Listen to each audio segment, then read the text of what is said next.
Before we talk about the games from yesterday, I have to show this right here. A rookie Mickey Mantle card just sold for $12.6 million, the most expensive sports card ever sold. So to my dad who says that I'm buying cardboard, that's an expensive piece of cardboard. What's up, everyone? It's Fuzzy. Welcome back to yet another MLB recap. Shohei Ohtani is proving that the MVP race in the American League is not over just yet. 42-year-old phenom Rich Hill looked like 22-year-old Rich Hill, and we have another not-so-great update on Fernando Tatis Jr. Remember, everyone, we do this every single day, so don't be afraid to stick around and hit that subscribe button, and also use code Fuzzy on SeatGeek if you're going to any baseball games or concerts anytime soon. Now, this first game is one of the most what is going on games that I have seen in quite some time. Adam Oller, I mean, this kid was out of his mind against the Yankees. He went 8 shutout innings and only allowed one single hit to the mighty Yankees. No one is really supposed to be able to do that, especially with Aaron Judge having an all-time great season. So again, shout out to Adam Oller, but he didn't get any run support because Domingo Germán and the Yankees staff were also just as dirty. Both teams, they had to go to extra innings where they both scored 2 in the 10th. Just unfortunately, that is a walk-off error from DJ LeMahieu. He would have ended that inning on a double play, but instead, again, they got walked off. Nolan Arenado just became a dad, so expect Nolan Arenado to tee off over the next few weeks because of his newly acquired dad strength. It is a thing. It is science. I'm not lying to you guys. Anyways, Travis d'Arnaud smoked a baseball 415 feet for a 3-run bomb, which was then matched by a 2-run tater by Andrew Knizner, and then a second 2-run shot for the Cardinals, this one courtesy of the new dad, Nolan Arenado. The league has officially been put on notice. In his first game after becoming a dad, he goes 4 for 4. He now has a 6.9 very nice WAR on the season. Corey Dickerson's infield single tied it in the 9th off of Jansen, and Jansen walked it off. No, legit, he walked Tyler O'Neill to walk it off. Now, this can be the first time in over a month that the Braves lose a game and the Mets can win a game. So before we show the other walk-offs, let's see if the Mets can grab a victory. Now, the Mets are facing the Rockies, so it's a little bit of an easier opponent than what the Braves had. Brandon Nimmo launched this baseball 433 feet, and he collects his second RBI of the night after driving an on-base machine,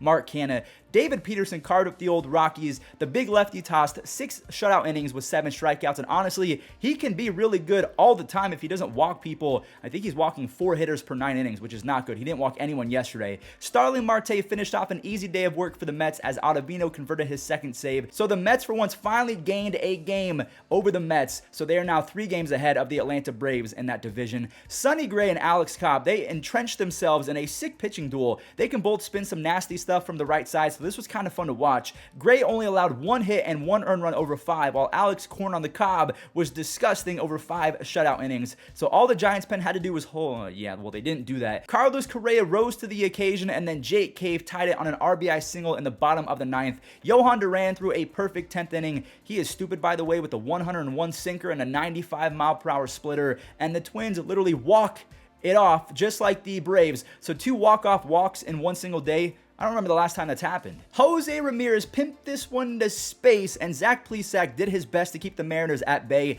Now, he did allow 3 runs, but he kept his team in long enough to make a comeback, and comeback they did. Jose drove in Steven Kwan. I mean, shout out to the umpire. We got helped out a lot. I'm not going to take that away from Mariners fans. The umpire was atrocious yesterday. Ahmed Rosario scored. Jose trotted home on an Andres Jimenez sac fly. Karen Chack, he was nails in the 8th inning, and Emmanuel Clase closed out for his league-leading 30th save. Seattle, they were 51-0 entering the 8th inning with a lead. They are now 51-1. And again, I just want to mention, the umpire was terrible, so don't think I'm gloating over here. So if we talk about the Guardians and the Twins, we have to talk about the White Sox, and the Diamondbacks put the White Sox back in the top drawer as Arizona drenched the Chicago White Sox with 10 runs. Now, in between 2 base-loaded walks, I think there was one to Carson Kelly and then another one to Josh Rojas. Geraldo Perdomo, he singled the center to score 2, and he wasn't done just yet. Ketel Marte plated Emmanuel Rivera in the 4th inning, and then fast forward to the 8th, Perdomo was at it yet again. That is a nice 3 RBI day for the kid, and Carson Kelly also came away with 3 RBIs after a 2-run single in the 9th inning.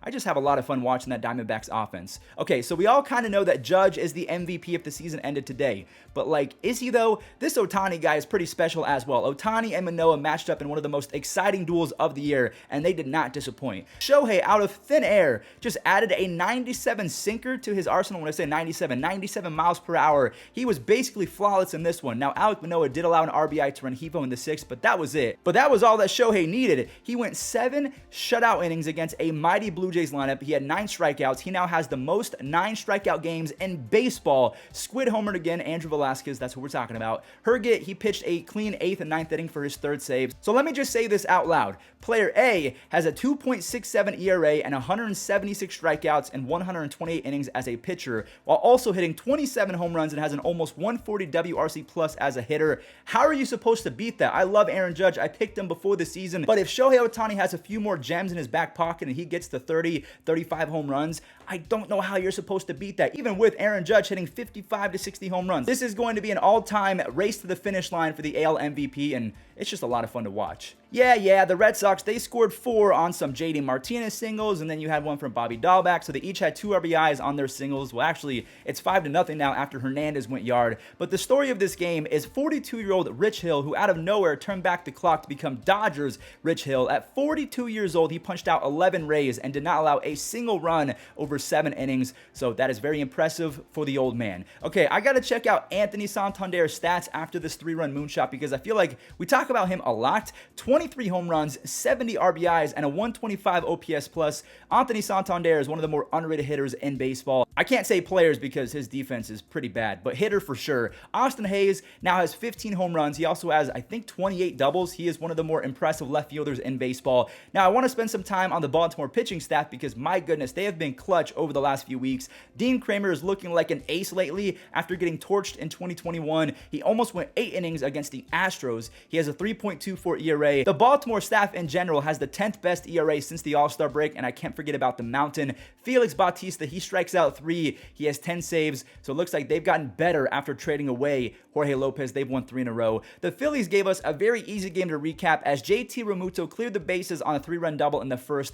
JT heard all that Adley Rutschman talk. He wants to be known as the best catcher in baseball. He's hitting 400 with 8 RBIs over his last 6 games. Hoskins drove in his 65th RBI, and Castellanos, he's back like he never left. That's a 2-run bomb. Kyle Gibson carved up the Pirates for 7 shutout frames. He struck out 9, and I know it was against the Pirates, but this Phillies team is clicking as they've now won 6 in a row. Mookie Betts now has 30. Well, he has 31 because he just hit one as I'm recording. But at the time of this recording, that was number 30. That's all that Sandy Alcantara was going to allow, though. Luckily, Dustin May showed some mortality, giving up an RBI single to Brian Anderson, and then there's a 2nd run later in the 6th after Gerard Encarnacion grabbed an RBI single. Sandy Alcantara has to have a right arm made of pure metal because he threw his 4th complete game of the season, 10 strikeouts over 9 innings, and to do it against the Dodgers is wild. So his 4 complete games are more than any other team in Major League Baseball. Reminder, they got Sandy in a trade for Marcell Ozuna, so I think that Miami is very happy with that deal. Brandon Woodruff was vintage Woodruff yesterday. He annihilated the Chicago Cubs.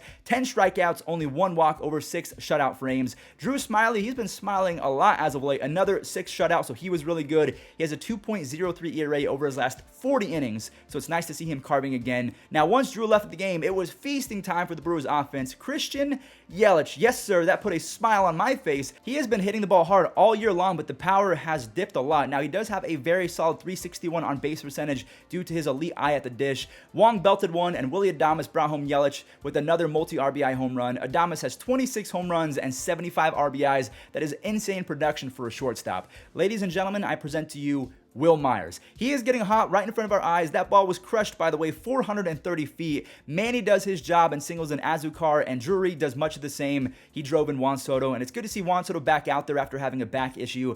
Darvish found his groove after allowing 3 in the 1st. He went the next 6 innings without basically allowing any base runners. Padres, if the season ended today, would be in the playoffs as they're still 2.5 games ahead of the Brewers for that final wildcard spot. Now, we do have an update on a Padres player. Fernando Tatis Jr. has essentially been fired, aka terminated from Adidas. They have officially cut ties with him. They say that they don't condone cheating. Fernando Tatis Jr., it just keeps on getting worse and worse and worse. Suspended 80 games. He's losing all that money on top of losing the endorsement money from Adidas. It can't get much worse. Kyle Farmer and Lane Thomas traded taters in the 1st and 2nd inning, and both starters did a great job of limiting the damage after those home runs. Rookie TJ Friel, the product of Reno, by the way. I went there for one single semester out there in the northern part of Nevada. Who cares, though? A go-ahead 3-run home run run in the 6th inning, and then Colin Moran, I kind of forgot that he existed, he went yard as well. Jonathan India collected an RBI of his own as Alexis Diaz came in for a 4-out save. He has 6 on the year. He has been really good as a rookie. I mean, he's been elite. A 1.82 ERA and a wild 12.2 strikeouts per 9. And I feel bad for saying this, but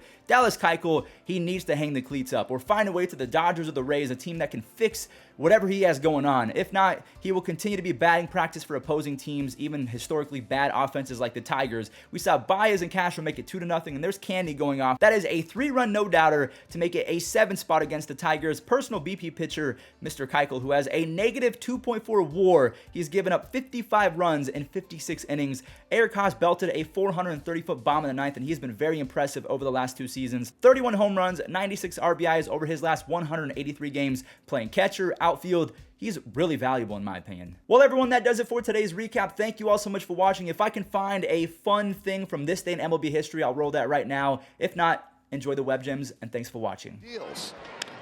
Line to left field. It is caught by Benintendi. And making the play before it hits the grass to end the inning. There goes Elvis. That's going to keep him out of the double play. Look at Rivera make a play. Manuel Rivera. There's another one at third base. And his defense at third has been really smooth. Soft chopper. Riley hanging with it on to first. It is in time. Verdugo on the run, makes the play, sprawling out, gets a big hand. That is a beautiful thing right there. He measured that thing perfectly. Look at him, goes into the dive. Yes. Left-handed, and Kyle Isbell goes after the first pitch from Yu Darvish. Skies one towards the right field corner. Soto leaps up against the side wall, and he made the catch. Kind of knew where he was, got to the corner, timed the jump perfectly, and takes away what would have been a fair ball. And a bunt by Polanco. Bare hand pickup, throw to first. Nice play. To follow up on Bergie's great story, because we weren't even traveling with the team. Chronicle was, we were reading Bergie every day like, wow, this sounds like a great story. Oh my God. Let's get there. Throw in the sunshine. Jeez.